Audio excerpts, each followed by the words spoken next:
Bonsoir à toutes et à tous, soyez les bienvenus pour ce nouveau webinaire Steamagine que nous avons le plaisir de vous préparer aujourd'hui et de vous présenter.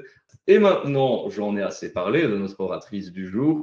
Il s'agit de Jessica que je vais inviter à me rejoindre sur scène. La voici, la voilà. Bonsoir Jessica, Bonsoir. tu vas bien? Oui, bien, chaudement, comme tout le monde, mais bien. Chaudement, ouais. On va voir qu'on ruisselle peut-être un petit peu, mais bon, voilà. Tant pis. Tant pis, on est là pour la bonne cause, on est là pour se former. Jessica, est-ce qu'il y a des gens encore qui ne te connaissent pas, tu penses, dans notre public, ou doit-on encore te présenter? Ouais, je pense quand même qu'en règle générale, tout le monde ne me connaît pas et c'est logique. Voilà, donc j'ai mis un petit peu tout, sur la slide, hein, ça devient un peu long. Donc institutrice primaire, oui, de formation, plus actuellement, dans ma classe. Ça fait déjà maintenant, 7 ans que je n'ai plus ma classe propre, mais ça ne veut pas dire que je ne vais plus dans les écoles ni que je ne vais plus dans les classes. J'y vais toujours, je travaille toujours pour mon pouvoir organisateur qui est l'instruction publique de la ville de Bruxelles et je mets sur pied des projets numériques que je vais mener dans les classes et ça me permet d'aller autant chez les petits, donc de maternelle, qu'en primaire, qu'en secondaire ou même en supérieur, vu que eh bien, à l'instruction publique de la ville de Bruxelles, on a de tout. On a une septantaine d'écoles, donc c'est chouette. Ça permet de voir un petit peu tous les niveaux et d'aborder toutes sortes de projets. C'est ce que j'aime bien. À côté de ça, je suis également formatrice. Je travaille souvent avec Technofuturtique et j'ai fondé ma société qui est du Ludique SCRL qui me permet également de donner des formations, d'animer des stages, etc., etc., etc. J'en passe des meilleurs. La petite dernière, eh ben oui, maintenant je suis autrice. Je suis autrice pour Pecmans et je viens de faire un manuel pour le tronc commun, pour le cours de numérique, bien entendu. Eh bien voilà, un CV plus que chargé. Tu as un emploi du temps aussi qui est plus que chargé, hein. Mais quand on voit tes multiples casquettes, ça ne nous étonne pas. Alors, Jessica, je vais te partager un peu les résultats qu'on a eus lors du premier WooClap. Et donc, à la question, est-ce que vous organisez des activités orientées sur le développement durable? Et si oui, lesquelles? Ben, c'est un peu moitié-moitié, tu vois. Et un non, non à part le tri des déchets. Non, c'est pour ça que je suis au webinaire. Pas encore. Non, pas encore. Mais c'est dans mes projets pour l'année prochaine.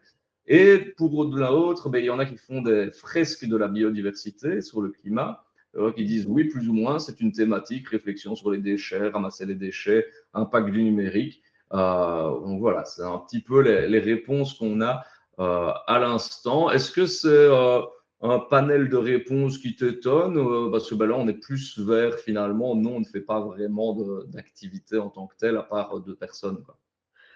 Je pense que parfois, on se dit qu'on ne le fait pas parce qu'on n'a pas abordé un objectif pur et dur, en ayant été voir exactement, ce qu'il représentait et à quoi il correspondait. Mais en règle générale, on en aborde bien plus souvent que ce qu'on ne pense. Ce fut le cas, même pour moi au démarrage quand j'ai mis sur pied, certaines des activités que vous allez découvrir. Je ne m'étais pas dit, ah tiens, je vais travailler un objectif de développement durable pour pouvoir faire ça. Donc, parfois, on n'y pense pas, on ne s'en rend pas compte. Et en réalité, il y a déjà beaucoup de choses qu'on fait Ouais. pour travailler ces objectifs. Ok. Eh ben, donc, on va voir peut-être que certaines activités vont leur faire écho quand tu les présenteras. Mais d'abord, tu vas nous présenter ben, le menu du soir, même s'il est un peu tard pour souper, peut-être pour certains. On aura un menu 7 services signé Jessica. Voilà, justement, le premier service, donc en entrée, voir un petit peu ces objectifs de développement durable. Qu'est-ce qu'on entend par là? Quels sont ces 17 objectifs? Parce qu'il y en a quand même 17. On travaille rarement les 17, en tout cas pas les 17 d'un coup. Donc là, on verra un petit peu ce qui est abordable, abordé déjà en école. On parlait de STEAM, STEAM et objectifs de développement durable. Un petit point quand même sur les STEAM en tant que tels. Je pense que maintenant, tous ceux qui participent au webinaire quasiment sont au courant de à quoi correspond le S, le T, le E, le A, le M. Mais est-ce que parce que je fais des sciences, de la technologie ou des arts et des mathématiques, est-ce que je suis d'office dans une pédagogie STEAM? Oui, non, pourquoi? Qu'est-ce qui manquerait? En point 3, voir quelques exemples de projets concrets, donc des choses qui ont été menées avec des élèves. Pour la plupart, dans ce point-là, c'est moi qui les ai menés, soit en primaire, soit en secondaire, ce qui me permettait d'avoir quand même pas mal de photos et de retours. Mais je montrerai aussi plus tard, notamment au point 7, pour terminer, qu'il y a déjà d'autres enseignants, bien sûr, qui le font, qui ont des projets riches liés aux objectifs de développement durable et au STEAM. Un petit défi en point 5, 4 et 5, l'idée de, je vais présenter d'autres projets et de voir avec vous quels objectifs sont abordés. Donc là, ce sera à vous de voter, de réfléchir un petit peu à ce qui est travaillé. En point 5, une activité qui vous sera présentée, STEAM ou pas. Je fais déjà un peu de spoil. Non, ce n'est pas une activité STEAM, mais justement, on réfléchira pourquoi ce n'est pas une activité STEAM et comment est-ce qu'on peut l'enrichir. Voir un petit peu l'intérêt d'aborder cette pédagogie et les objectifs de développement durable pour ouvrir vers les métiers de demain et dépasser les stéréotypes de genre que l'on peut avoir sur certains métiers. Et comme je le disais, on terminera par mes collègues, mes amis que je connais assez bien, qui ont également mené des projets en lien avec notre thématique et dont je mets à l'honneur ces derniers. Eh bien, donc, on a eu tout à l'heure la question de Anne, qui était une question de vocabulaire, de savoir ce que ça voulait dire, ODD, donc Objectif de développement durable. On va peut-être justement faire un petit tour d'horizon pour voir un petit peu qu'est-ce qui se cache derrière ces 17 objectifs. C'est ça. Donc, d'abord, c'est à l'agenda de l'ONU, théoriquement à atteindre pour 2030. Il y en a donc 17. L'idée, c'est d'agir tous ensemble. Ce n'est pas des choses qu'on peut tous travailler. Bien sûr, on peut tous le faire à notre échelle, mais si tout le monde le travaille, qu'on aura un réel impact ici au niveau de l'environnement. Et on peut retrouver ces 17 objectifs ici, là, sur cette slide. Donc, petit 1, on n'a pas de pauvreté, donc lutter contre la pauvreté, réduire la famine, donc faim zéro, donc avoir à manger pour tout le monde, être en bonne santé, le bien-être, aussi agir au niveau psychologique. Donc, même quand on fait des actions sur l'harcèlement ou autre en école, on peut travailler à ce moment-là des objectifs de développement durable. C'est pour ça que je dis que parfois, on ne se fait pas tout simplement qu'on le travaille, mais on le fait. Une éducation de qualité, l'égalité entre les sexes. Donc là, sensibiliser à ce moment-là, ça peut être bien entendu sur les différents métiers, sur aussi ce que peuvent gagner hommes, femmes, pour que ce soit égalitaire. L'assainissement et l'eau propre, donc accès à l'eau pour tous.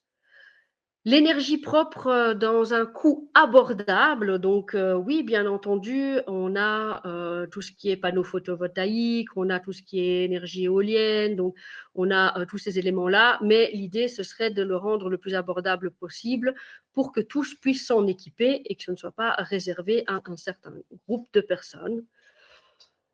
Travail décent, tout le monde devrait avoir un travail décent avec une rémunération décente.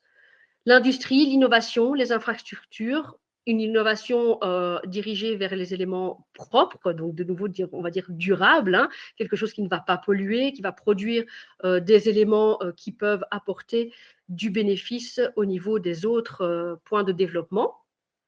Après, réduire les inégalités, faire en sorte que nos villes soient plus durables, que les communautés soient plus durables. Donc, dans l'idée que nos villes aussi nous permettent de consommer moins, donc ça va rejoindre à ce moment-là les énergies propres. Ce qu'il faut se rendre compte quand on travaille les objectifs de développement durable, c'est qu'on en travaille rarement un de manière isolée.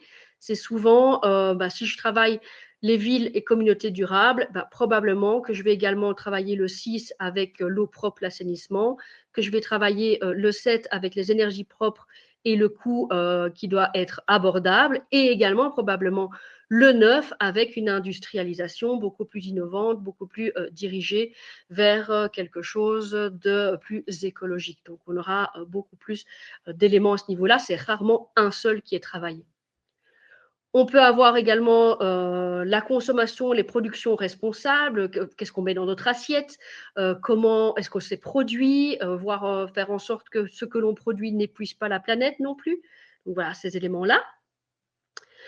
On a encore 5 points, mesures relatives à la lutte contre les changements climatiques, donc réduire en effet tout ce qui est gaz à effet de serre, émissions de CO2, etc., qui vont rentrer en compte. Le bien-être de la vie aquatique, le bien-être de la vie terrestre, donc de nos animaux. Paix, justice et institutions efficaces au niveau de nos villes et nos pays. Et un partenariat pour la réalisation de ces objectifs. Donc l'idée, c'est pas que chacun travaille dans son coin, c'est d'essayer d'avoir quelque chose, une certaine synergie pour qu'on puisse avancer tous ensemble vers ces objectifs qui permettront tout simplement d'assurer à notre humanité une vie correcte encore durant de longues années. En tout cas, on l'espère. Des objectifs qui sont plus qu'importants, qui sont interconnectés, comme tu l'as dit. Et dès lors, pourquoi est-ce qu'on devrait, question un peu naïve, mais les enseigner à l'école dès maintenant? Alors, est-ce qu'on doit obligatoirement citer aux élèves en disant attendez, je vais faire un cours sur les objectifs de développement durable pas obligatoirement, mais je pense que toutes ces thématiques sont nécessaires d'être abordées dès le plus jeune âge pour justement pouvoir rentrer dans ce mode de consommation, ce mode de vie qui va permettre de développer ces objectifs. Donc, même au sein de l'école, déjà se poser la question comment est-ce que on pourrait rendre l'école, entre guillemets, plus durable? Et donc, qu'est-ce qu'on pourrait travailler au sein de l'école? On a eu plusieurs actions à l'heure actuelle. Cette année-ci, il y a eu pas mal d'actions écoles plus propres. Donc, c'était vraiment un engagement. Et donc, il y a plusieurs écoles qui ont regardé comment est-ce qu'ils pourraient faire. Et donc, il y a eu, bien sûr, sur le tri, la gestion de l'eau, la gestion des déchets alimentaires de la cantine. Donc, tous ces éléments-là qui font qu'on va travailler ces objectifs de développement durable. Mais rarement, ils sont présentés tels quels aux élèves. Alors, je pense qu'il faudrait les afficher quelque part, mais il faudrait expliquer à ce moment-là ce que c'est. Parce que mettre tous ces objectifs comme ça affichés sur un panneau, c'est bien joli, mais qu'est-ce que le développement durable? Pourquoi? Pourquoi est-ce qu'on a mis ça en avant? Qu'est-ce que moi, en tant qu'élève, en tant que jeune, je peux faire? Mes parents? Qu'est-ce que je peux donner comme message, etc. Donc, je pense que ça, ce serait important. Donc, on le fait déjà, mais les afficher et expliquer le pourquoi de ces objectifs de développement durable.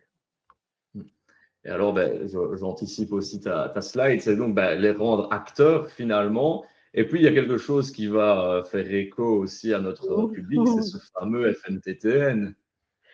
C'est ça. Alors, il y a pas mal de choses qu'on va retrouver au niveau de ce nouveau cours, qui n'est plus nouveau quand on est en primaire, mais qui vraiment arrive en septembre pour le secondaire. Et il y a pas mal de choses qui peuvent être abordées, en effet, dans ce cours. Et on peut faire des liens vers le développement, les objectifs de développement durable, parce qu'on va avoir les types d'énergie, on va avoir tout ce qui est potager, tout ce qui est bouturage, reproduction des plantes. On va retrouver tout ce qui est travail du bois, mais aussi d'où provient le bois, comment est-ce que je peux gérer mes consommables, peu importe ce que j'utilise, comment on gère les consommables.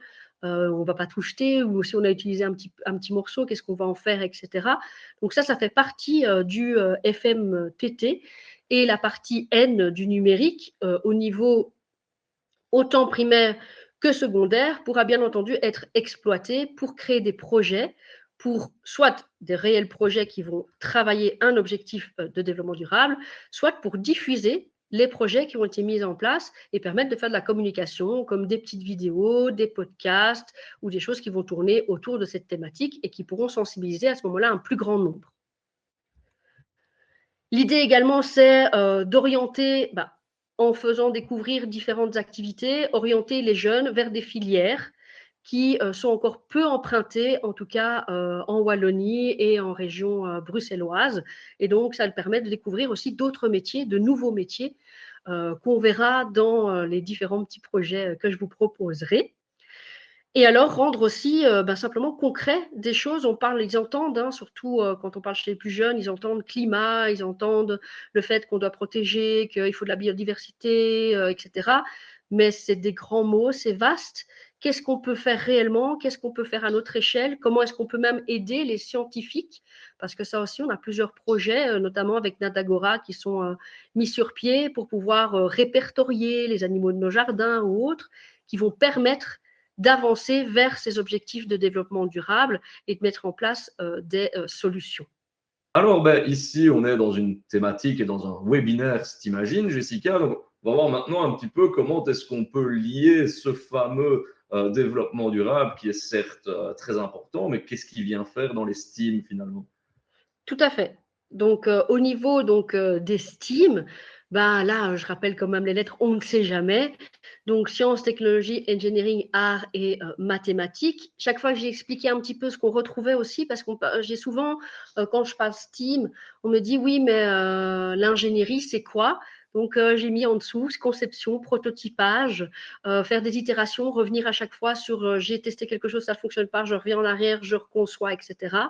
L'art, oui, ça peut être l'art comme on pourrait créer une peinture, une fresque, mais c'est également tout ce qui est lié à la communication visuelle, à la narrativité ou à la créativité lorsqu'on réalise un projet. Donc, chaque fois, j'ai mis des petites informations pour être sûr de se dire, ben oui, science, c'est pas toujours spécifiquement faire de la chimie ou de la biologie, ça peut être aussi travailler la démarche scientifique, donc observer, expérimenter, émettre des hypothèses, analyser des données, confirmer nos hypothèses, confirmer ou infirmer, et puis de nouveau avancer au niveau de cette démarche. Donc là, j'ai un petit peu plus explicité ce qu'on entendait par chaque lettre. Voilà. Et si je reprends l'approche STEAM en tant que telle, il y a ces matières, en effet, on travaille les sciences, la technologie, l'art, l'engineering, mathématiques, j'en passe et des meilleurs. Voilà, l'idée, c'est d'être une pédagogie. Donc, ça veut dire que c'est pas juste faire des sciences, juste faire de la technologie. C'est intégrer dans une pédagogie, en général une pédagogie de projet. Donc, il y a un projet qui va être derrière. Pour qu'on soit dans un projet STEAM, on va considérer qu'il doit avoir un minimum de 2 domaines parmi les lettres qui ont été citées, qui doivent être travaillées. C'est rare qu'on arrive à tout mettre. On se dire, pour être en STEAM, je dois absolument faire et des sciences, et de l'art, et des mathématiques, et de la technologie, etc. Ça, c'est rarement le cas.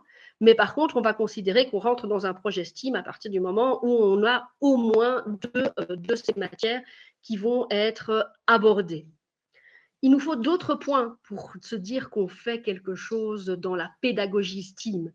L'idée va être d'avoir un prototype concret, quelque chose qu'on va créer réellement, que ce soit de manière numérique, si c'est une petite application pour aider des personnes à réserver des personnes qui ont du mal avec le numérique, avec une application très simple qu'on pourrait créer pour donc par exemple les personnes plus âgées. Là, on va avoir le prototype de notre application qu'on pourrait faire tester. Ça peut être une maquette qui va être fonctionnelle, ça peut être quelque chose de grandeur nature aussi. Si on veut faire un nichoir, eh bien, on peut faire un nichoir. Voilà, tout ceci, c'est quelque chose qui doit se réaliser. Ce n'est pas juste parler ou juste l'enseignant qui va montrer des choses ou avoir réalisé la chose et les élèves regardent ou observent comment ça fonctionne. Il faut mettre, entre guillemets, les mains dans le cambouis, pour eux et pour nous. Il faut avoir derrière tout ça un enjeu sociétal. Donc, pour être dans une pédagogie STEAM, on doit répondre à un besoin. Alors, ça peut être un besoin qui est très proche, un besoin de l'école, un besoin de la classe, pas spécifiquement directement partir sur quelque chose des objectifs de développement durable ou même encore régler le problème de mobilité autour de l'école. Ça peut être vraiment des choses très basiques comme, je ne sais pas, en classe, on a plusieurs PC qui sont au fond de la classe parce qu'on a un petit coin pour pouvoir faire du numérique, mais on a des câbles qui traînent partout. Mais on va essayer de concevoir un dispositif d'aménagement avec une modélisation 3D, des mesures, etc. Je vais rentrer dans un projet STEAM avec un enjeu qui est le bien-être au sein de la classe. Donc, on peut le mettre à différents niveaux. Il ne faut pas voir grand, trop grand tout de suite non plus. Un vrai problème, donc pas un problème inventé, comme je disais dans une classe, en général, les câbles qui vont partout et pour lesquels il faudrait trouver une solution, c'est un grand classique. Donc, je pense que tout le monde pourrait s'y retrouver. Et voilà, ça pourrait déjà permettre d'aborder ces éléments-là. Il faut identifier également les bénéficiaires. Donc, pour qui est-ce qu'on fait cette solution? Pour qui est-ce qu'on la conçoit? Quel sera le public qui sera concerné? Et alors, on doit faire preuve de créativité. Si vous vous faites une activité avec les élèves où ils vont simplement suivre un tutoriel pour créer un objet, peu importe l'objet, un objet X, eh bien, à ce moment-là, on ne va pas rentrer dans cette partie créativité parce que ici, eux n'ont pas dû, à ce moment-là, concevoir la tâche. Ils ont simplement suivi une démarche, une règle. Attention, dans les cours, c'est important aussi d'apprendre à bien suivre des consignes et à ce que les choses fonctionnent. Mais si on veut rentrer dans un projet STEAM, on est généralement vers des projets orientés innovants. Et donc, l'idée, c'est qu'ils conçoivent quelque chose, qu'ils imaginent quelque chose. Donc, ils pourraient partir d'un tutoriel, mais il devrait être adapté à une situation. Donc, devoir transformer parce qu'on n'a pas tel ou tel objet ou parce qu'on n'a pas tel ou tel élément. Alors là, on va rentrer dans cette pédagogie STEAM. Donc, c'est plus complexe que se dire je fais des sciences ou de la technologie, de l'art et des mathématiques. Ouais. On le voit bien, donc 6 critères clés. On a justement une question d'Amid qui demande, est-ce que la pédagogie STEAM doit respecter la démarche d'investigation scientifique et techno? Alors, respecter, ce n'est pas exactement la même démarche en tant que telle, mais comme on va avoir également une problématique qui va être ciblée, les élèves vont devoir, un peu comme en sciences, donc faire des hypothèses. Comment est-ce que je vais pouvoir régler cette problématique? Qu'est-ce qu'on va pouvoir concevoir? Ils vont devoir faire un protocole, donc ils vont créer quelque chose, l'imaginer, le concevoir. Donc, on va quand même retourner vers cette démarche d'investigation scientifique et tester. Et si ça ne fonctionne pas, on recommence et on retravaille depuis le prototypage. Donc, on n'est pas dans le pur et dur science, mais honnêtement, on se rapproche très très fort de ces différents points et on doit passer par ces différents points pour se dire qu'on est dans une pédagogie STEAM.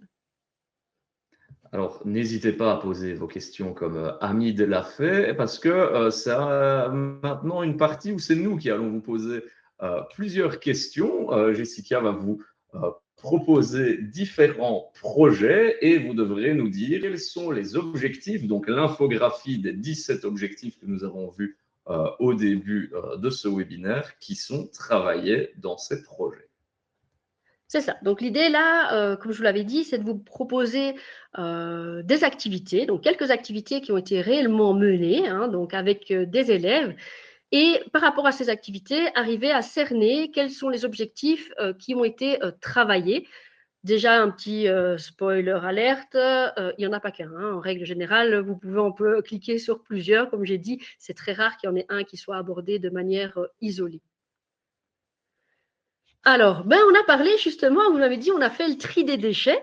Donc, dans le WooClap que tu avais publié au tout début, il y a certaines personnes qui ont mis le tri des déchets. Eh bien, oui, moi aussi, j'ai fait le tri des déchets avec des élèves, mais avec une surcouche, dans ce cas-ci, numérique. Et même orientée intelligence artificielle, parce que l'idée ici aussi était de montrer aux élèves comment fonctionnait l'intelligence artificielle, comment fonctionnait le machine learning, et de voir avec eux comment est-ce qu'on pourrait utiliser cette technologie pour aider, notamment ici dans le tri des déchets. Donc, a été utilisée une petite caméra Husky Lens qui est en photo juste à votre droite et au-dessus, bien sûr. Avec les élèves, on l'a entraîné. Donc, la caméra Husky Lens, on doit prendre plusieurs fois des photos du même élément, le tournant de différentes façons parce que il faut pouvoir le reconnaître. C'est un petit peu comme vous, quand vous achetez un nouveau GSM et que vous voulez faire la reconnaissance faciale. Vous vous mettez face à votre téléphone, mais après vous tournez, vous dites l'autre profil plus haut, etc. Donc, il faut pouvoir prendre tous les angles pour qu'il puisse le repérer. C'est un petit peu la même chose ici au niveau de cette caméra. On a utilisé une microbit, c'est également quelque chose que j'utilise très souvent parce que facilement abordable dès le primaire. Donc c'est ça que j'aime bien avec ceci. Donc là, on a utilisé une microbit. On a utilisé également un shield. Donc là, c'est des termes un petit peu plus techniques, mais en français, un bouclier. En général, quand on dit ça aux élèves, ils pensent aux Avengers. Et c'est là qu'on leur dit, eh oui, c'est lié au bouclier qui protège le monde. Mais là, c'est le bouclier qui va protéger la microbit. Et l'idée, c'est de pouvoir, à l'aide de ce shield, brancher plein d'éléments externes sur la microbit, dont notamment la caméra. Et si on regarde le petit prototype qui est en dessous, il y a également 3 poubelles qui sont placées et en fait sont reliées également au shield 3 servomoteurs parce que l'idée c'est d'ouvrir les poubelles en fonction du déchet qui sera présenté à la caméra. Donc là, on voit la petite vidéo d'essai. Donc on l'avait entraîné dans ce cas-ci sur des images. Voilà, là c'est alimentaire, donc il ouvre la poubelle alimentaire et puis on va présenter un autre déchet, boîte de conserve, il affiche PMC et il ouvre automatiquement la bonne poubelle. Donc l'idée de pouvoir orienter et de s'assurer que tous les déchets soient triés correctement. Alors bien sûr, ici, on était avec un point de vue maquette, donc prototypage. On n'a pas fait, en tout cas dans ce cas-ci, on n'a pas fait à grande échelle parce que c'était avec des élèves ici du primaire, donc fin primaire, en sixième. L'idée, après, on pourrait le développer à plus grande échelle, par exemple en secondaire, en passant sur un Raspberry, par exemple, qui est un micro-ordinateur à ce moment-là, où je pourrais installer directement le programme et la caméra et qui pourrait alimenter des servomoteurs suffisamment puissants pour ouvrir des vraies poubelles, des grandes poubelles. Donc, c'est faisable, c'est adaptable. Ce serait la même logique de programmation, c'est juste qu'on utiliserait des outils plus puissants. C'est ça. Et donc des activités qu'on peut faire dès le primaire. Donc ça, c'est quand même assez intéressant. Alors, on a, comme vous l'avez dit, un petit bout clap pour vous. Je vais réafficher des résultats. Alors, il y en a beaucoup qui nous ont mis le point 12, consommation responsable. Le point 4 aussi ressort quand même pas mal. Éducation de qualité. On a industrie, innovation et infrastructure. On a bonne santé et bien-être, on a vie terrestre et on a un petit peu mesures relatives à la lutte contre les changements climatiques. Et alors, je pense que si la technologie est bien faite et que je clique ici, on voit en vert quels sont les 3 identifiés par Jessica, donc 9, 11 et 12. C'est bien ça?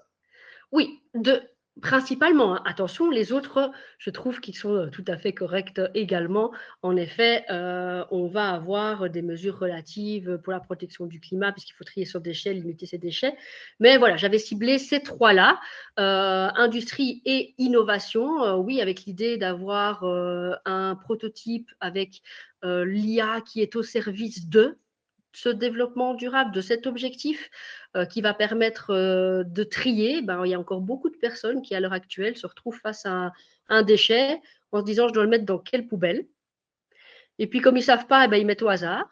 Ou parfois, tout simplement, ils n'ont pas identifié la bonne couleur. Je ne sais pas vous, mais il y a parfois dans certains endroits où je me retrouve et puis c'est plus du tout la même couleur habituelle. Donc, le bleu pour le PMC, le jaune pour les papiers.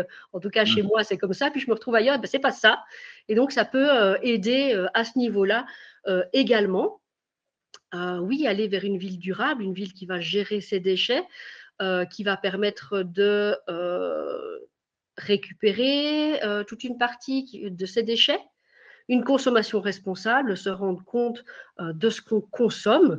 On peut voir après aussi avec les élèves les poubelles qui sont les plus rapidement remplies. Pourquoi? Comment est-ce qu'on pourrait faire en sorte de diminuer cet impact? Au niveau des compétences, je vous ai mis un petit listing compétences du FMTTN qui pourrait être abordé. Donc, quand je vois l'IA embarquée, reconnaissance d'image, on va se trouver dans la partie N numérique en première secondaire, donc pour l'année prochaine, avec la petite annexe qui a été ajoutée à notre référentiel. C'est dans cette partie-là qu'on va retrouver donc ce projet. On a bien entendu de la programmation, microbit par bloc, ou on pourrait faire du Python ou même encore du JavaScript. Ça va toujours dépendre en quelle année on fait ce projet. Mais si je suis en bloc, aucun souci d'être en cinquième primaire pour démarrer la programmation. En règle générale, d'ailleurs, les blocs vont être utilisés jusqu'à la fin de la deuxième et on entrerait vers du langage écrit seulement avec des élèves d'abord qui le désirent et puis des projets plus avancés avec une orientation plus informatique par la suite. Se rendre compte des démarches expérimentales, des biais algorithmiques. On se retrouve aussi dans l'annexe du FMTTN pour la première secondaire. La pensée computationnelle, point de vue numérique. Qu'est-ce que la programmation? Comment est-ce qu'on a l'algorithmie, cet élément-là?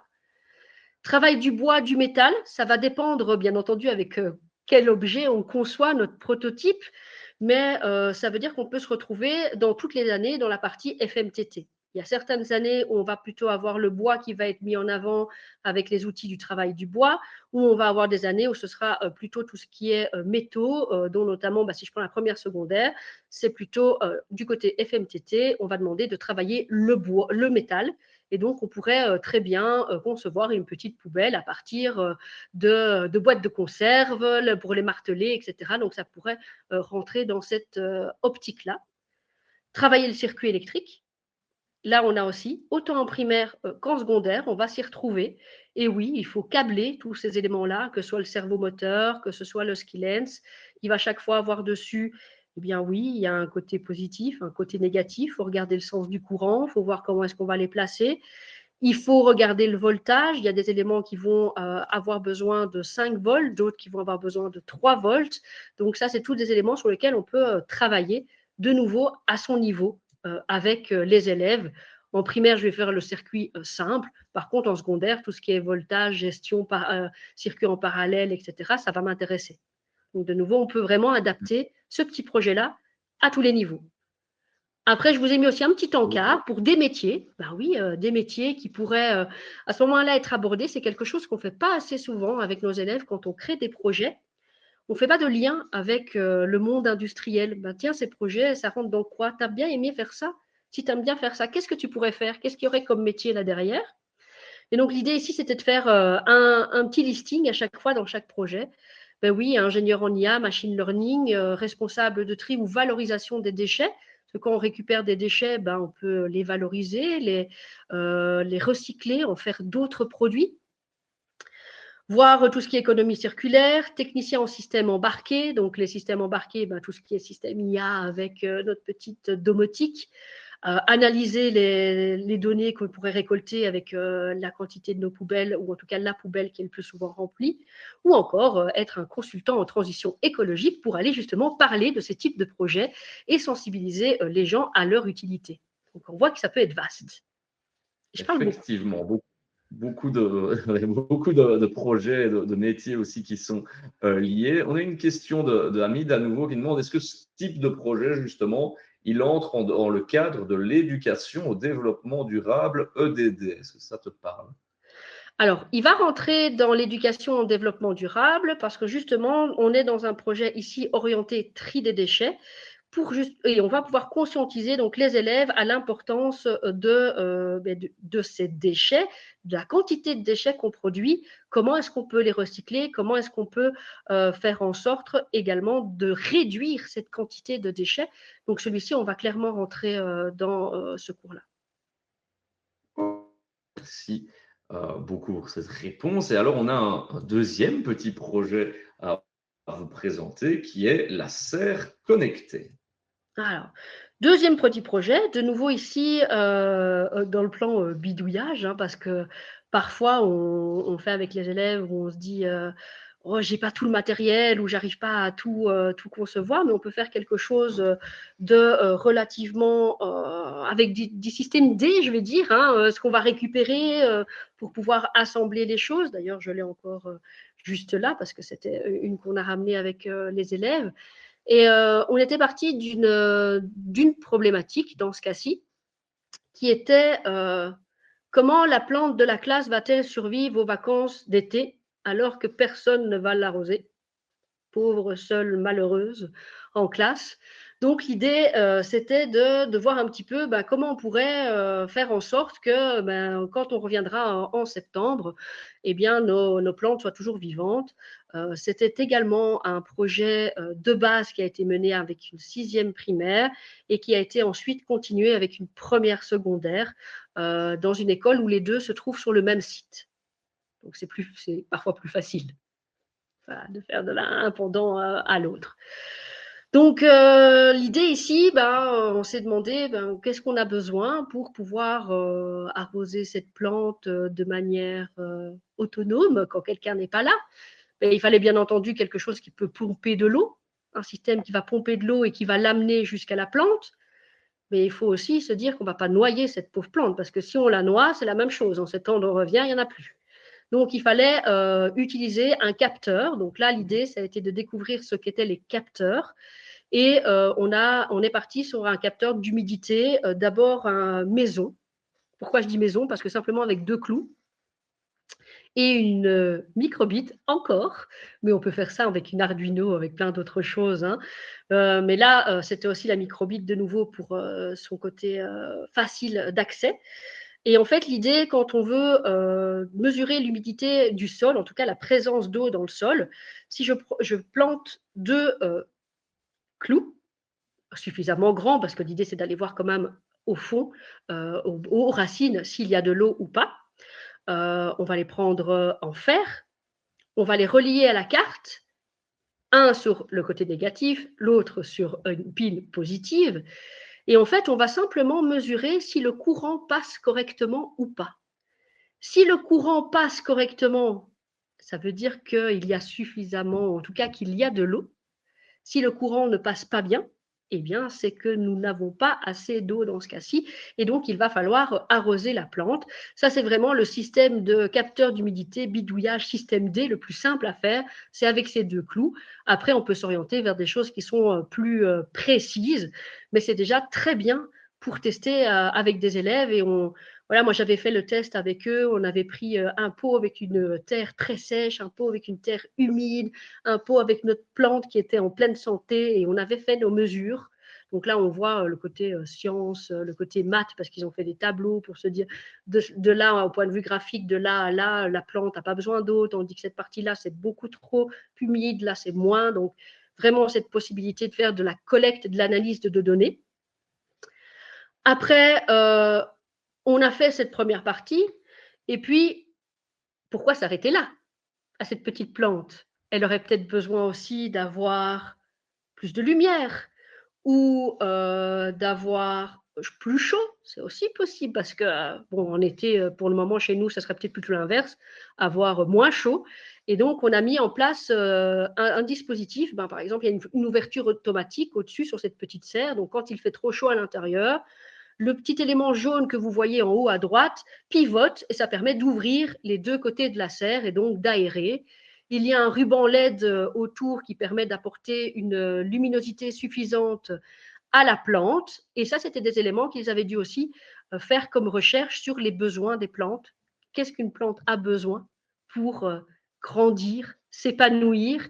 Et donc, on est parti sur cette idée-là. Je vous ai dès lors réactivé un nouveau WooClap parce que on vous repose la question. On a partagé le projet de la serre connectée, mais dès lors, quels sont de nouveau les objectifs qui se cachent et qui sont visés par cette activité? Alors, je vais regarder, je vais laisser un peu de temps avant de dévoiler vos résultats. Ah, il y a déjà un petit peu moins de résultats, quoique. Comme tu peux le voir, il y a quand même pas mal qui sont partis sur le 12, encore une fois, hein, consommation responsable. On est parti aussi sur le 9, donc à savoir l'industrie. Et puis, qu'est-ce qu'on a encore? Le 15, ça paraît logique, la vie terrestre, hein, avec le fait d'avoir une serre, la vie terrestre. On a aussi des mesures relatives à la lutte contre les changements climatiques. Quelqu'un nous a parlé d'eau propre et d'assainissement, parce que fatalement, tu l'as dit, il faut de l'eau. Et zéro fin, une autre réponse est arrivé, finalement, comme tu l'as dit, tout est discutable et tout peut s'interconnecter. C'est ça. Le zéro fin, il aurait été mené si on avait, par exemple, poussé vers le potager. Donc, le petit potager connecté avec la gestion des ressources. Donc là, on va aller vers ces éléments-là, mais on va aller plus loin. Donc, c'est pour ça que je dis qu'il peut être continué en secondaire. Donc là, j'ai mis, d'ailleurs, de nouveau, je vous ai mis P3, P6, S1. J'ai essayé d'un petit peu orienter sur ce qu'on pourrait faire, mais voilà, je vous rejoignais. L'idée de pouvoir réduire, en effet, la faim. Qu'est-ce que les serres connectées peuvent apporter? On peut faire avec eux, il existe quelques serres connectées en Belgique, mais il y a aussi des reportages qui sont menés au niveau de ces différentes nouveautés, innovations qui nous permettent de voir un petit peu comment est-ce qu'on peut justement optimiser un minimum d'espace pour avoir un maximum de production et également utiliser un minimum de ressources, dont notamment l'eau, ou même parfois pour la terre quand on parle au niveau de l'aquaponie. Alors oui, l'eau propre, la gestion de l'eau, voilà, la consommation, c'est-à-dire de ne pas en consommer trop ni trop peu. Donc on a ce petit capteur qui va être à notre disposition et la consommation responsable au niveau de ces ressources. Alors, c'est très vaste, hein, comme je vous l'ai dit, l'idée de ces projets, c'est pas de se dire celui-là, c'est pour 4e primaire, celui-là 6e primaire, celui-là première secondaire. Réellement, ils peuvent être abordés à tous les niveaux, mais à des échelles, bien entendu, différentes. Si je le fais en 5-6, déjà se dire, je vais avec les clous, les 2 petits clous, je mesure l'humidité, déjà de se rendre compte quand est-ce que la plante doit être arrosée, quand est-ce qu'elle ne doit pas être arrosée, même sans aller plus loin, parce qu'on a déjà remarqué qu'en classe, madame n'avait pas la main verte et que les plantes finissaient toujours par rendre l'âme, en tout cas flétrir. Donc, on pourrait créer juste un petit alerte où il faut les arroser ou quand ou pas. Donc, voilà, à différentes échelles. Et puis, bien entendu, monter en compétences, en force avec les élèves, avec la serre connectée, le petit potager connecté, qui sera en effet de plus en plus demandé, étant donné qu'on doit voir les semis, le bouturage, la ligature, la taille des plantes avec le FMTT. Donc là, c'est de nouveau comment lier le FMTT et le N, tout en donnant du sens à ses objectifs. Même chose, toujours matière et matériaux, hein, ça va dépendre dans quoi on va créer notre prototype. Je pense que celui-là, on va le trouver un petit peu partout. Vu que l'idée d'une pédagogie STEAM, c'est d'avoir quelque chose de concret. Si j'ai quelque chose de concret, c'est que j'ai manipulé du matériel. Donc là, en fonction de ce qu'on va retrouver. On est dans les objets technologiques de secondaire S1. On va créer un objet technologique, on va le monter, on va l'activer, surtout quand on va partir au niveau de la pompe. Donc, c'est-à-dire qu'on va avoir de nouveau une pompe qui va s'activer automatiquement, qui va s'arrêter après un certain temps, qui va pouvoir tenir compte des capteurs. On va rentrer dans tout ça. Après, numérique, on peut faire de l'Excel avec ceci, avoir relevé différentes données, se dire on va analyser pour les plantes, mais tiens, est-ce que toutes les plantes ont besoin de la même quantité d'eau? Est-ce qu'elles ont toutes besoin de la même humidité? Faire de recherches et faire des Excel qui ont du sens et pas juste des Excel parce qu'il y a écrit dans le référentiel que je dois faire des Excel, ce sera déjà pas mal. Donc voilà, tous ces éléments-là sont bien. Aborder la programmation, voir les boucles et conditions, la communication et autres qui vont être extrêmement intéressants. Et même chose, de nouveau, une sensibilisation vers les métiers.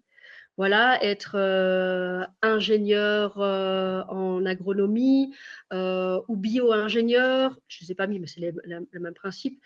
Travailler de nouveau tout ce qui est développement les objets connectés.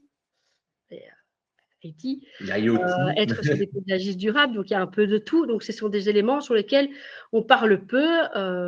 Ma nièce est maintenant en bio-ingénieure et je dois avouer qu'elle est en 3e maintenant, en bac 3. Je ne savais pas qu'est-ce que faisait un bio-ingénieur avant qu'elle y soit. Et donc, pourtant, on est on est enseignant, on est dans le domaine de la formation et on ne sait pas ce que font ces métiers. Et donc, justement, se dire, tiens, si tu aimes bien, si ça t'intéresse, c'est des sujets qui t'intéressent, eh bien, renseigne-toi un petit peu en bio-ingénieur, on peut faire ce genre de choses, etc. Et je pense que ça aussi, ça peut être une grande richesse. Et c'est vraiment aussi le but du cours de FMTTM, c'est d'orienter les jeunes. C'est ça, vers toutes ces filiales, justement. Question de Bouchra qui voit justement tous ces super projets. Elle dit comment ils s'articulent sur l'année, ces projets. Est-ce que vous avez une planification sur l'année avec des objectifs? J'imagine que ces projets peuvent être indépendants totalement et ils ne doivent pas spécialement s'articuler ou peut-être que si. Non, en général, ils sont dépendants. Ils sont dépendants. Je ne fais pas des projets toute l'année. En tout cas, comme c'est des projets qui doivent normalement, si je veux, dans la pédagogie STEAM, ce sont des projets qui doivent venir d'une problématique réelle qui est rencontrée par les élèves. Quand on soulève un problème, bah, parfois il y a des problèmes qu'ils soulèvent, mais sur lesquels on ne va pas beaucoup plus loin parce qu'on n'a pas à ce moment-là soit le temps, soit le dispositif qui serait à disposition. Mais j'essaye de voir avec eux qu'est-ce qui pose problème, comment est-ce qu'on pourrait avancer ou régler cette problématique. On en sélectionne quelques-uns. Et puis, on va travailler sur ces éléments-là. Et moi, à ce moment-là, au niveau de ces différents projets, ben, j'avoue que j'oriente quand même une partie, hein, parce que quand ils présentent ou quand on découvre des problématiques, ben, vous savez, dans une école ce qu'il y a, hein, donc c'est quand même un peu orienté. J'ai d'abord relevé au niveau de l'année quels étaient les différents éléments que je devais aborder, en effet, avec les élèves. Donc, je liste les objectifs ou en tout cas les matières principales. Comme si je suis en secondaire 1, ben, je sais que je vais devoir travailler, si je suis dans le FMTT, je dois travailler les métaux. Je vais essayer d'orienter vers un projet qui va me demander ce type de travail. Si je suis en primaire, là, c'est un projet que je présenterai assez bien avec une pauvre plante malheureuse. On trouve toujours une pauvre plante malheureuse dans une école.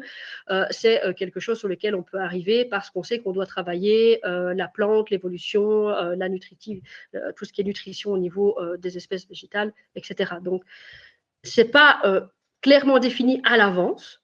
Ce que je définis, c'est les objectifs pour que je puisse identifier des problèmes qui pourraient me permettre d'avoir à travailler ce qui se trouve dans mes fameux référentiels, parce que oui, on ne peut pas passer à côté, mais il faut se dire que souvent, dans n'importe quel projet, on peut entrer des cours du référentiel, que je prends en numérique, que je prends en sciences, que je prends en français, histoire même. Il y a chaque fois des éléments dans un projet, on peut aller chercher de tout. Et donc, c'est ça sa richesse aussi, c'est que même sur un élément comme le tri des déchets, ben, il va être possible d'aborder tout ce qui est géographique pour voir au niveau de la gestion de la commune, comment s'organise notre commune, comment est-ce qu'on pourrait placer tous ces éléments-là. Donc, tout est abordable. Ce qu'il faut se dire, c'est de trouver un projet qui donne réellement du sens, que les élèves aussi vont avoir plaisir à présenter aux autres, à porter vers les autres et pas juste on l'a fait en classe parce que madame a dit qu'on l'a fait en classe et parce qu'il y Ouais. avait un truc au tableau. Ouais, d'où l'intérêt finalement d'avoir des vraies problématiques qu'on rencontre parce que on se sent finalement résoudre un problème qui est là, qui est présent, qui est concret, plutôt que comme tu le dis d'avoir un scénario inventé et imposé par madame. C'est ça. On peut induire un peu la problématique parce qu'on sait ce qui se trouve en classe, mais en règle générale, il ne faut pas prendre quelque chose qui est complètement hors sujet ou hors de leur réalité parce que plus c'est concret pour eux, plus c'est proche de ce qu'ils vivent parce qu'ils ont envie de réaliser un système avec une enseigne lumineuse pour orienter telle ou telle personne dans l'école parce qu'il y a eu telle ou telle problématique. C'est plus intéressant que de se dire ah ben aujourd'hui j'ai science et je dois faire le schéma électrique et on va s'amuser avec des piles et des fils. Ouais. Clairement, c'est sûr que au-delà du ton utilisé pour nous induire, effectivement, au niveau du fond, ça reste quand même vachement mieux. On a un troisième projet, justement, que je vais afficher à l'écran, que tu vas nous détailler, et puis après, tu vas nous montrer un petit peu comment ça se présente. Oui, alors celui-là est un peu différent. C'était réfléchir sur l'idée de ce qu'on appelle un écoquartier. Donc, on en voit fleurir hein, un petit peu partout. On parle d'écoquartier, on parle de ville écologique. Qu'est-ce qu'on entend par là? Ou même d'une école plus durable. Hein. L'idée, c'était de justement se dire, oui, mais si je veux avoir un quartier plus durable ou une école plus durable, qu'est-ce que ça veut dire? Qu'est-ce que ça signifie? Et donc là, les élèves ont mené une enquête Et ben voilà, on avait la chance d'avoir des casques de réalité virtuelle. Donc, ils ont été visités en réalité virtuelle des écoquartiers, principalement en Allemagne et en Suède, dans ce cas-ci, ce qui était pas mal avec la réalité virtuelle. Et l'idée, c'était qu'ils repèrent au niveau de cette petite visite, qu'ils repèrent les éléments qui différenciaient de nos villes actuelles. Donc, qu'est-ce qui est différent? Comment est-ce que c'est organisé? Qu'est-ce que vous pouvez remarquer? Donc là, l'idée, c'était vraiment, la première chose, une observation, une enquête, voilà, de ce que c'était ces fameuses villes.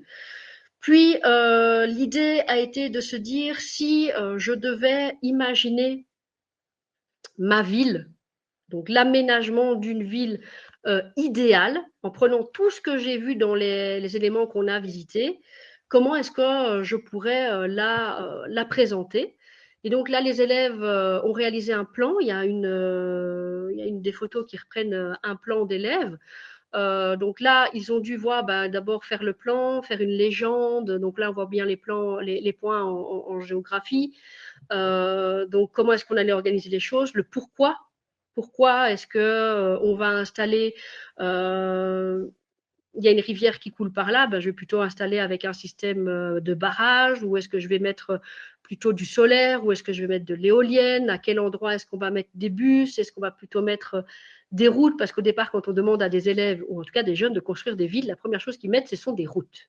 Ils mettent des routes partout, et puis ils mettent les bâtiments, et on se dit, mais donc, est-ce que c'est des routes dans quel but? Qu'est-ce qui va circuler sur ces routes? Donc là aussi, c'était une question, donc comment faire en sorte d'avoir une circulation douce, en tout cas une mobilité douce, tout en permettant à tout le monde de bouger. Donc vraiment une grosse réflexion là derrière, avec une observation des autres. Donc là, ils ont dessiné les plans.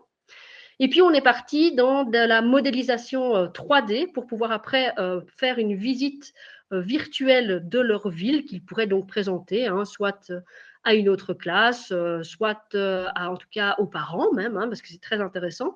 C'est un petit logiciel qui s'appelle Delight X, qui, même au moment où on a fini de concevoir la ville, il y a un petit QR code qui est généré et même les parents pourraient scanner le QR code et aller visiter la ville conçue par nos élèves. On pourrait y reproduire même notre ville, ou en tout cas notre petit quartier, en y aménageant des éléments supplémentaires et en mettant des petits personnages qui vont justement décrire, tiens, à cet endroit-là, on mettrait plutôt ça pour telle ou telle raison. Donc, ça peut être quelque chose qui peut aller dans le temps et qui peut regrouper beaucoup de matières. Alors, en effet, au niveau de ce logiciel, ici, je vous avais préparé. Ici, je suis directement dans une production d'élèves. Je vais l'exécuter. Donc là, je fais le play pour rentrer en mode balade. Donc, on peut voir ici, comme je vous l'avais dit au début, pouvoir mettre des routes, c'était la première chose auquel ils pensent. Voilà, mais qu'est-ce qui va circuler sur ces routes? On avait aussi au niveau donc bâtiments, on a en hauteur des panneaux solaires qui vont aller. Ils avaient mis à l'extérieur des parkings, parce que l'idée c'était notamment que les personnes arrivaient dans la ville, déposaient leur véhicule au niveau de l'extérieur de la ville et puis empruntaient les vélos qui étaient sur le côté pour pouvoir se déplacer au sein de leur petite structure. Donc, c'est quelque chose qu'on peut construire avec des bâtiments qui sont déjà présents. On voit ici, ils ont placé un bus parce que dans la ville, ils voulaient montrer qu'on se déplacerait uniquement avec des transports en commun. Dès qu'on arrivait à l'extérieur, on dépose la voiture et dans la ville, c'est ou mobilité douce ou transport en commun au niveau des différents éléments. Et donc, pour ceci, je pense que c'était un peu ce qu'ils avaient fait. Si je ressors, on voit certains qui avaient mis des jardins collectifs. Donc voilà, ça va dépendre. L'idée, c'était de travailler en groupe. Parce qu'au moment où ils ont présenté leur projet, donc on les a diffusés sur le tableau interactif, et ils ont pu justifier leur choix aux autres, et on en a encore pu encore en discuter entre nous des côtés positifs, des choses qui étaient oubliées, des choses qui n'allaient pas encore au niveau de ces différents quartiers. Si j'en sors,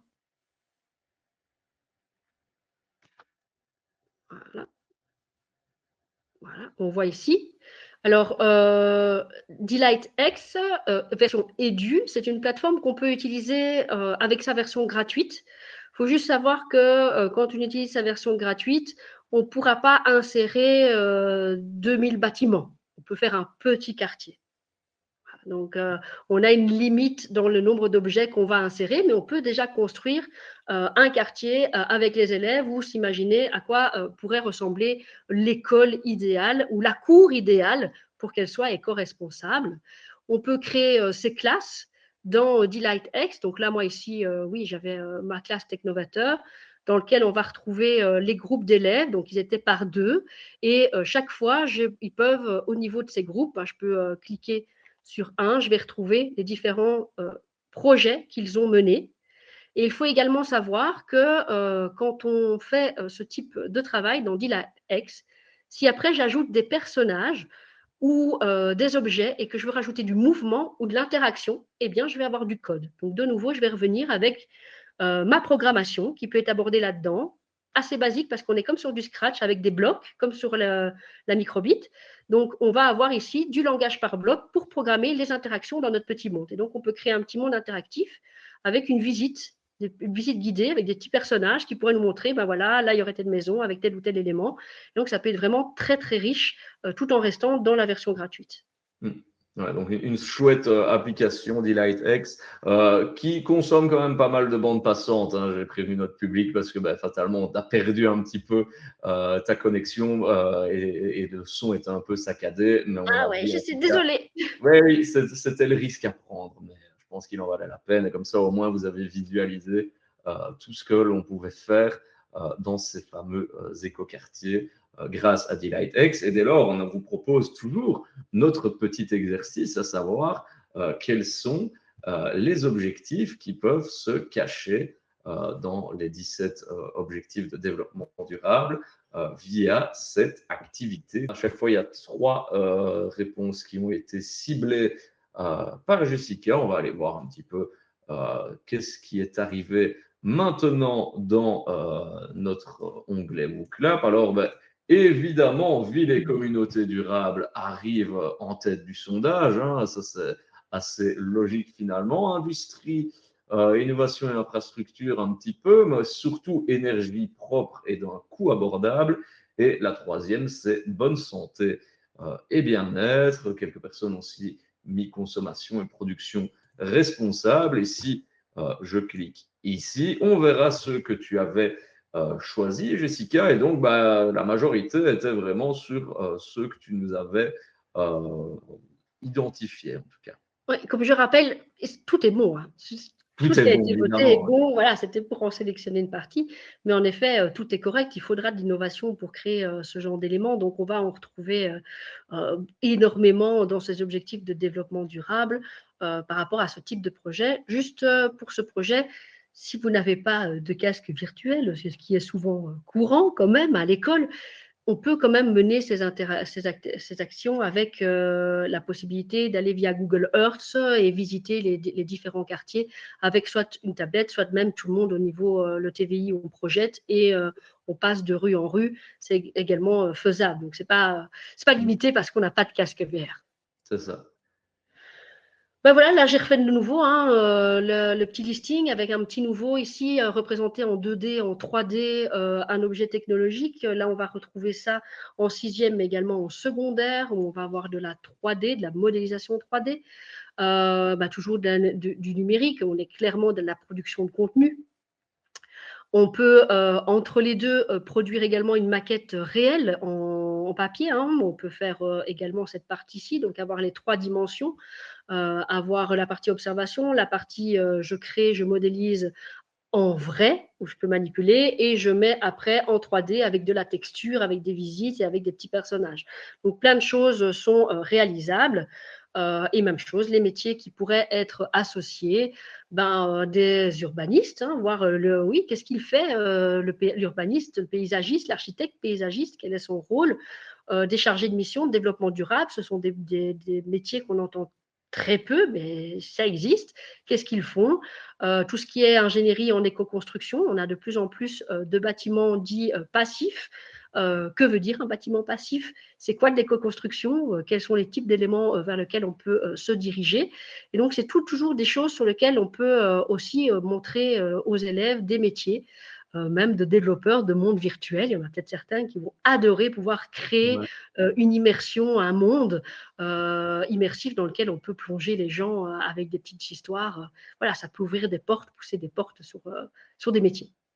Complètement. Et alors, un dernier projet dont on a beaucoup entendu parler finalement ce printemps-ci, hein, parce que les communes de Wallonie notamment se sont vraiment mis pour essayer de chasser le frelon asiatique et certaines communes distribuaient des pièges ou d'autres apprenaient comment en faire. On pourrait le faire en classe aussi. C'est ça l'idée. Alors ici, c'était plutôt, ça a été mené avec des enseignants pour justement les sensibiliser à la pédagogie STEAM. Donc, c'est avec eux que j'ai fait ce petit projet-là, voir un petit peu comment est-ce qu'on pourrait lancer. Donc, c'est une problématique qu'on entend à la télé, donc c'est vraiment quelque chose d'actuel qui peuvent sensibiliser les jeunes, se dire, ben, on va créer notre propre piège. Et pour créer notre propre piège, il faut d'abord se renseigner sur les frelons asiatiques, la différence avec les frelons européens. Comment est-ce que je peux créer un piège qui va capturer spécifiquement ces derniers, pas les Européens, ou encore autre chose, un autre insecte qui pourrait s'introduire. Donc là, il faut faire des recherches par rapport à déjà ce qui a été retrouvé. Donc c'est pas mal pour la recherche sur Internet, ou même au niveau des documents, ou le contact de personnes ressources. Voilà, on peut avoir ces éléments-là aussi. Pouvoir modéliser notre conception. Donc là, on a un petit peu mêlé différentes choses. Donc il y a de l'upcycling, donc reprendre des choses recyclées, des bouteilles, voir qu'on peut reprendre des éléments qu'on a déjà sous la main. Et ce qui a été mis donc au-dessus, au niveau du bouchon, ça a été modélisé en 3D. Alors avec Tinkercad. Et donc là, avec Tinkercad, on pouvait modéliser l'élément qui pourrait se mettre au niveau du bouchon. Il a bien vu falloir faire des trous de du bon diamètre, parce que c'est ça une grosse différence entre le frelon asiatique et le frelon européen, c'est leur taille. Et donc, il faut le faire en sorte que ce soit les bons, enfin non, les bons, l'inverse, les mauvais, c'est-à-dire les frelons asiatiques qui rentrent, mais qui ne savent pas sortir. Et donc, ça, c'est toute une recherche qu'ils ont pu faire avec. Et on travaille de nouveau des compétences en mathématiques à ce moment-là, parce que oui, quand vous faites les recherches sur Internet, on vous parle de diamètre, on vous parle de circonférence, mais à quoi ça correspond, on va regarder dans Tinkercad, donc on va faire des ponts au niveau mathématique. Et puis, il a fallu l'imprimer et faire les premiers tests. Il a fallu aussi en sciences regarder au niveau du mélange, donc qu'est-ce qu'on allait mettre dans la bouteille pour attirer, donc voir les stimuli qui sont propres à ce type d'insecte. Donc tout ça, c'est quelque chose qui est assez riche. Et si jamais on se dit, oui, mais c'est bien, elle avait une imprimante 3D, mais moi, je n'ai pas d'imprimante 3D. Donc, qu'est-ce que je peux faire? Mais il faut savoir qu'il y a des Fab Labs. Il y a des Fab Labs un peu partout en Wallonie qui sont à vos dispositions. On peut aller, une fois qu'on a un modèle qui a été créé par les élèves, on peut très bien aller au Fab Lab. Il y a notamment le Fab Lab le Fab Lab C qui se trouve à Charleroi, hein, sur le site de l'ESISCA, où on peut aller avec le fichier et faire imprimer nos différents modèles pour un coût à l'heure qui est assez dérisoire. Donc, c'est même moins cher que si j'achetais un piège à frelons asiatique dans le commerce. Donc, il y a vraiment une possibilité.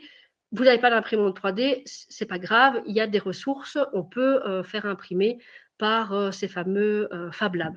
Ouais, et vous tapez simplement Fab Lab dans Google et là, vous allez réussir à trouver finalement tous ceux qui sont autour de vous, hein. Et on a parlé de celui de Charleroi, mais il y en a évidemment plein d'autres en Wallonie, Tout à comme fait. tu le Ça, je mentionnes. pense qu'à peu près toutes les grandes villes en ont. Effectivement. Alors, dernière fois, ce petit exercice de savoir quels sont les objectifs qui se cachent derrière cela. Donc, dites-le nous. Pour l'instant, c'est la protection de la biodiversité sur Terre, hein, qui est listée, la vie terrestre. On a aussi les mesures relatives à la lutte contre les changements climatiques, parce que finalement, c'est vrai que ces fameux frelons asiatiques qui se plaisent bien chez nous aussi, parce qu'il y a un climat qui n'était pas là Ils se modifient, en auparavant et effet. qui fait que justement, ils se plaisent bien chez nous. Qu'est-ce qu'on a également? Je vois ici, mais c'est trop petit pour mes petits yeux, donc je vais prendre mon copion. Le numéro 3, c'est la bonne santé et le bien-être également. L'industrie, l'innovation, les infrastructures, bah oui, aussi, parce que bah, ce fameux prototypage 3D, bah, finalement, ça rentre également là-dedans. Énergie propre d'un coût abordable, quelques personnes nous ont mis. Et je vais ici mettre en vert les trois que tu nous avais sélectionnés, à savoir vie aquatique, vie terrestre et consommation et production responsable.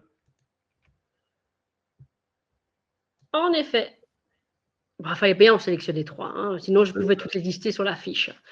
Voilà, mais la biodiversité et autres, tout à fait. Travailler tout ce qui est protection des espèces, la consommation responsable, même chose, avec ce qu'on va laisser à l'extérieur, ou même l'idée de recycler. Si je vais créer un piège, ben oui, je vais modéliser le bouchon, mais il y a plein d'autres choses. Je peux prendre une bouteille que j'avais utilisée auparavant pour pouvoir créer mon piège. Je peux très bien aussi ne pas du tout modéliser en 3D et le faire à partir de bouteilles pures et dures et de prendre une visseuse. On sait qu'on a maintenant dans le FMTT, on va nous demander de travailler avec une visseuse. On peut à ce moment-là sensibiliser les élèves à la taille des mèches. Donc, se dire qu'on doit choisir la bonne mèche, il nous faudra une mèche de 8 mm, donc pouvoir faire les trous pour la bonne espèce et ainsi de suite. Donc, voilà, ce n'est pas obligatoirement avec de la modélisation 3D. Donc, de nouveau, ce projet peut se faire avec énormément de choses et peuvent sensibiliser les élèves à cette problématique qui, je pense, est quand même réellement actuelle. Je pense, moi, même maintenant, il y a 3-4 ans, j'en voyais pas. Maintenant, on en voit tout le temps, des frelons asiatiques, en tout cas par chez moi. Et donc, je trouve que c'est une problématique assez importante. Effectivement, et comme tu l'as dit, hein, quand on n'a pas les outils sous la main, ou en tout cas, on n'a pas le luxe peut-être de pouvoir faire du prototypage, mais c'est justement aussi la volonté qu'il y a derrière ces référentiels et ces démarches, c'est justement de se creuser un peu la tête et de se dire, bon, comment est-ce que je pourrais adapter un peu ça et faire en sorte que ça marche, même si je n'ai pas l'outil le plus adéquat possible. C'est ça. Les deux Alors, outils, ça marche bien. ouais, effectivement. Alors, on va passer maintenant, on va réancrer tout cela dans les styles, et tu nous l'avais un peu spoilé en début de conférence avec une petite activité que tu vas nous dire. Nichoir, ouais. Mais j'ai Style, pas spoilé, j'ai pas encore dit. J'ai dit qu'on pouvait faire un nichoir pour faire des steams. c'est Et bien vrai. là, justement, l'idée, on voit fleurir ça un petit peu partout. C'est une très bonne idée, hein, d'ailleurs, construire un nichoir qui pourrait reprendre les attendus principalement du FMTT, peut-être FMT, du numérique si on fait une présentation ou si on fait un tutoriel pour une autre classe qui pourrait être très, très riche. Donc ici, l'exemple, en cours de FMTT, des élèves de deuxième secondaire ont fabriqué une mangeoire en bois selon un plan fourni par l'enseignant. Ils la poncent, ils l'assemblent, ils la peignent. L'objectif, travailler les techniques de base du bois. Eh bien, moi, j'aurais aimé savoir comment est-ce que je pourrais faire que cette activité devienne une activité réellement STEAM. Qu'est-ce qui manque à cette activité? Qu'est-ce qu'il faudrait rajouter? Comment est-ce que je pourrais l'ancrer pour en faire une activité STEAM réelle? Comment faudrait-il la modifier? Alors là, c'est à vos suggestions. Moi, j'en aurai aussi des suggestions par la suite.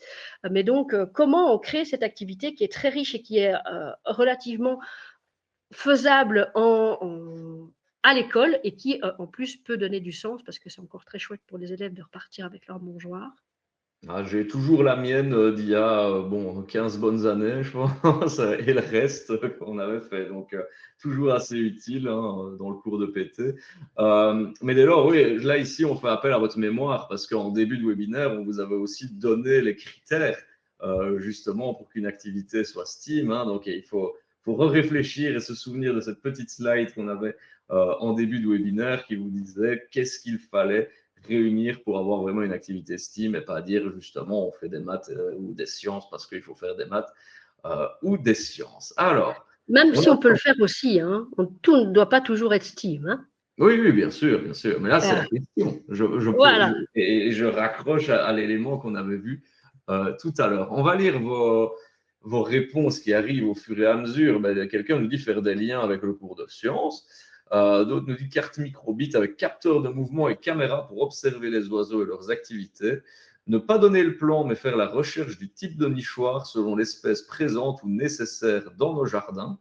Avoir du matériel qui rentre dans le FMTTN afin de réaliser des activités.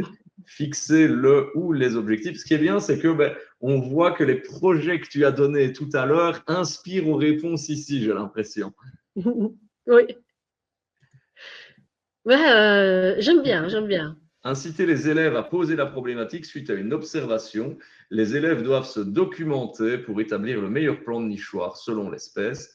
Objectif de développement durable, on nous dit aussi. Réflexion sur l'origine des planches utilisées, plusieurs essences et origines, et voir la consommation face à la production de bois. Très bien. Faire les liens avec les maths, ne fût-ce que pour la construire, et aussi avec de la programmation ou ou fermer les portes. Ça cogite pas mal et ça permet de penser à plusieurs idées d'activités qu'on pourrait faire. Tout à fait, tout à fait. Il manque, souvent dans une activité comme celle-là, il manque réellement, plutôt principalement de mettre du sens ou du contexte pour justement rentrer dans une pédagogie STEAM, parce que la plupart des choses qu'on crée avec nos élèves ont du sens. Donc, c'est parfois pas assez explicite. C'est sur ça parfois qu'on doit attirer peut-être l'attention justement pour que les élèves voient quel serait l'intérêt. J'aime beaucoup la plupart des propositions, c'est des choses très chouettes. Donc oui, très bien. En effet, l'idée de pouvoir mettre par exemple une microbite ou un système qui pourrait me permettre de s'actionner quand un oiseau s'approche pour voir quels sont les oiseaux qui sont présents dans mon jardin ou autre. Ça pourrait faire partie d'un partenariat, notamment avec Natagora, hein, qui recense les oiseaux toujours à un certain moment de l'année. Donc, on pourrait se dire, tiens, pour le projet, pour pouvoir répondre au recensement d'Atagora, on a besoin de mettre les mangeoires pour voir quels sont les oiseaux qui viendront se poser ou s'orienter. Ça pourrait être hyper intéressant et rentrer dans cette problématique et également parler de la biodiversité, hein, voir que cette dernière, malheureusement, s'amoindrit et donc voir comment est-ce qu'on pourrait faire. Alors, j'avais vu avec des maths, matériel qui rentre dans les FMTTN, oui. Ne pas donner le plan, en effet, faire des recherches soi-même, quels sont les éléments qui constituent un mangeoire, une mangeoire. Si j'ai une espèce particulière que j'aimerais observer, est-ce qu'elle doit avoir une particularité? Est-ce que ce nichoir doit avoir un trou d'une certaine dimension? Aussi pour voir au niveau des prédateurs, on peut voir avec eux tout ce système de prédation, si le trou est trop grand. Il y a peut-être d'autres éléments à ce moment-là, d'autres espèces qui pourraient rentrer et qui ne sont pas les bienvenues. Donc, de nouveau, à voir avec les recherches qui peuvent être plus qu'intéressantes. Utiliser la caméra IA. Ouais, déjà utiliser un système de caméra IA pour identifier automatiquement les oiseaux et faire un recensement. Oui, très juste, très chouette. Voilà, tu vois, ça cogite, c'est chouette. Ouais, il y a vraiment plein de chouettes réponses et comme tu le dis, ça nous enfin, ça remet du contexte finalement parce que moi je reprends à mon époque, c'était voilà, on va faire un nichoir parce qu'on fait un nichoir et ce sera très bien comme ça. Alors que comme tu l'as dit, c'est beaucoup plus chouette d'avoir un contexte, une problématique réelle et de se dire ah oui, ok, ce nichoir il doit répondre à tel et tel besoin. Voilà. Et il ne faut pas chercher en général très très loin pour trouver un besoin, hein. Donc quand on a besoin de travailler le bois, c'est vrai que le nichoir, on y pense souvent, le nichoir ou la mangeoire, c'est quelque chose qui revient très souvent, mais on peut assez facilement s'accrocher à un élément ayant un objectif, ayant du sens par rapport à ces ODD ou même tout simplement par rapport à nos cours de sciences ou autres, comme on l'avait vu dans ce élément-là, qui vont permettre d'ancrer et de donner du sens au projet et après, justement, de se donner peut-être que les élèves ont envie d'en faire ailleurs. Effectivement. Alors, on se plaît super bien dans ce webinaire et le temps passe très vite parce qu'il nous reste plus que quelques minutes, Jessica, et tu as encore quelques petits exemples à nous montrer, notamment de ce qui se fait chez nous en Wallonie. Mais d'abord, tu voulais peut-être refaire un dernier point sur cette fameuse activité et le Bon, pourquoi oui, à la j'avais base. moi aussi, hein, j'ai moi aussi fait, j'avais d'abord listé ce qui, il y avait une réalisation concrète, ça rentrait dans les points STEAM, mais en fait, il manquait tout le reste. Il n'y avait qu'une seule technique qui était utilisée aussi au niveau du bois, mais comme il suivait un tutoriel, il n'y a pas de réelle recherche mathématique ou calcul ou autre. On n'avait pas de problème authentique, pas d'enjeu sociétal, et au niveau créativité, de nouveau, très limité, vu qu'ils doivent suivre le tutoriel, et c'était tout. Donc là, comment, moi j'avais fait aussi une petite proposition. Des oiseaux locaux disparaissent autour de l'école, comment identifier les espèces, la concevoir, faire les bonnes mesures, tout ce qu'on nous a dit juste avant et qui pourrait rentrer dans ces possibilités. Donc on était sur la même longueur d'onde, et je mettais justement 2 objectifs qui pourraient être travaillés: vie terrestre, ville durable. On pourrait rajouter biodiversité, et j'étais tout à fait d'accord avec l'idée d'où provient les essences de bois qu'on utilise. Ça aussi, c'est très, très intéressant à aborder avec eux. Donc, Alors, tu voulais justement nous faire un petit point aussi sur ce qui se fait déjà en Wallonie, au-delà de tout ce qu'on a déjà abordé aujourd'hui. C'est ça. Dans ce qui a été vu ici, c'est principalement moi, mais je suis loin d'être la seule à faire des activités STEAM qui vont prendre en compte les objectifs de développement durable. Donc, il y a des exemples qu'on peut retrouver un peu partout.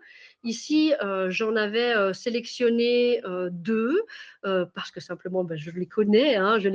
Ils sont souvent présents à Technofuture TIC. Donc, c'était le projet mené dans l'école de Aurore Martin ici pour le Climate Detective. Et il y aura également le projet mené par Thomas Roy qui est dans une école d'enseignement spécialisée. Donc, pour Climate Detective, c'est un projet qui a été mené en secondaire et qui entre dans le dispositif E0. Donc, c'est un dispositif, ce sont des projets en lien avec l'Agence spatiale européenne. Et donc, on a plusieurs projets comme ça. Il y a Climate Detective, il y a Mission X, il y a plein de choses. Celui-là est très intéressant parce qu'on est dans les détectives du climat. Et donc, l'idée, c'est de s'interroger sur une problématique climatique et d'avoir accès aux différentes données des satellites européens pour analyser, exploiter ces questionnements, ces problématiques, essayer de trouver des solutions, d'expérimenter, voir comment est-ce qu'on pourrait régler ces problématiques. Et j'ai mis le lien. Aurore Martin a fait un petit site qui reprend tous les projets qu'elle a menés ces 2 dernières années avec toutes ses classes.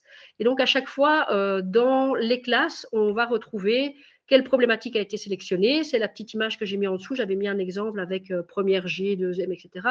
Donc, chaque fois, quelle problématique, qu'est-ce qu'ils ont effectué comme hypothèse, comme expérience, pour pouvoir mener leurs recherches et donner des explications. Donc, je trouve qu'un très, très chouette projet. Et le deuxième, oui, Thomas est un enseignant ici dans une école spécialisée au niveau secondaire, chez les grands. Et il avait mené un projet avec eux dans le cadre de la FLL, donc c'est-à-dire de la First Lego League. C'est un concours robotique qui a lieu en Belgique.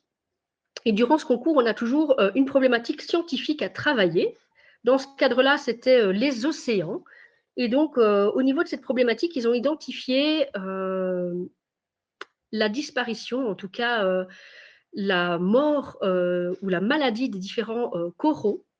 Et donc, ils se sont demandé qu'est-ce qu'on pourrait faire pour identifier les coraux qui sont malades et comment est-ce qu'on pourrait faire en sorte d'attirer de nouveau des poissons pour pouvoir redonner de la vie à ce corail. Et donc, ils ont fait tout un projet avec de l'intelligence artificielle, une microbite, on revient avec la microbite, la Husky Lens comme pour le tri des poubelles. Et là, l'idée, c'est qu'ils ont d'abord entraîné la caméra à identifier des coraux sains de coraux malades. Comme ça, on pouvait déjà avoir une détection sur les zones qui étaient problématiques. Et ils ont aussi mené une étude, donc ils ont fait des recherches sur Internet, ils ont contacté des spécialistes également en fait, dès qu'ils ont découvert que la musique était bénéfique pour attirer à nouveau les poissons. Donc faire en sorte que le corail puisse reprendre vie. Et donc, ils ont fait un système d'automatisation avec l'idée que ça pourrait être exploité au niveau d'un petit robot sous-marin qui est d'ailleurs encore à l'heure actuelle à l'étude avec Nausicaa, parce qu'ils ont présenté ceci à Nausicaa, et c'est toujours étudié maintenant leur projet à Nausicaa, donc on voit que ça peut être intéressant, ça peut aller assez loin. Et ici, l'idée, c'est que ce petit robot sous-marin soit doté de cette caméra et dès qu'il détecte une zone avec des coraux qui sont en mauvaise santé, en mauvaise posture, puisse activer un dispositif qui permettrait de faire revenir la vie tout autour et faire en sorte que ces derniers ne disparaissent pas. Et on sait qu'on en a besoin de cette barrière de corail. Et donc, effectivement, ça part finalement de petits projets comme ça, mais qui sont des enjeux sociétaux qui sont énormes finalement. C'est ça. Tout à fait. Et voilà, ici, ils avaient eu besoin aussi de partenaires. Donc, ils ont contacté Nausicaa qui a partagé l'expertise et qui ont permis également justement de montrer que le travail, ou en tout cas l'idée qu'ils avaient, avait une réelle plus-value et intéressait réellement les scientifiques. C'est pas juste des petites idées qu'on peut avoir. Ouais, c'est une idée à l'école et puis voilà quoi. Et donc, en guise de conclusion, tu nous avais préparé un dernier slide sur justement cette fameuse corrélation entre l'estime et les objectifs de développement durable. Et puis, on l'a vu lors des exemples des projets, de toutes les filières porteuses qu'il y avait derrière, et notamment en Wallonie. C'est ça. Donc là, c'est un petit peu un listing de tout pour bien un rappel qu'il faut identifier un problème réel, mais pourquoi est-ce que ça va justement dépasser les stéréotypes aussi de genre, se dire que si on mène des projets STEAM à l'école orientés objectifs de développement durable ou même autres, eh bien, ça va permettre justement de réduire ces stéréotypes. On peut se dire qu'à ce moment-là, l'ingénierie verte, dans ce cas-ci, elle est ouverte à tous, que ce soit filles, garçons, d'une certaine population avec un niveau social déterminé, c'est ouvert à tout le monde. La démarche Team va permettre de valoriser des compétences, se rendre compte qu'on a tous et toutes des compétences à faire valoir dans des domaines différents. Et voilà, ça peut être très, très riche et surtout leur montrer des métiers qui sont peu valorisés ou en tout cas peu connus. Quand vous demandez à un petit qu'est-ce que tu vas faire plus tard, en général, on a les grands classiques. On a les médecins, on a je veux être comme monsieur ou madame, donc je vais instituteur, institutrice, mais pensez à la robotique, à l'intelligence artificielle, à la gestion intelligente des ressources, l'ingénierie verte, etc. Ce sont des choses auxquelles ils ne pensent absolument pas et qui peuvent être à ce moment-là découvertes à l'aide de ces projets. Eh bien, voilà. Merci beaucoup, Jessica, pour cette super présentation. Merci beaucoup de nous avoir suivis en cette soirée d'été et à bientôt. Bye bye.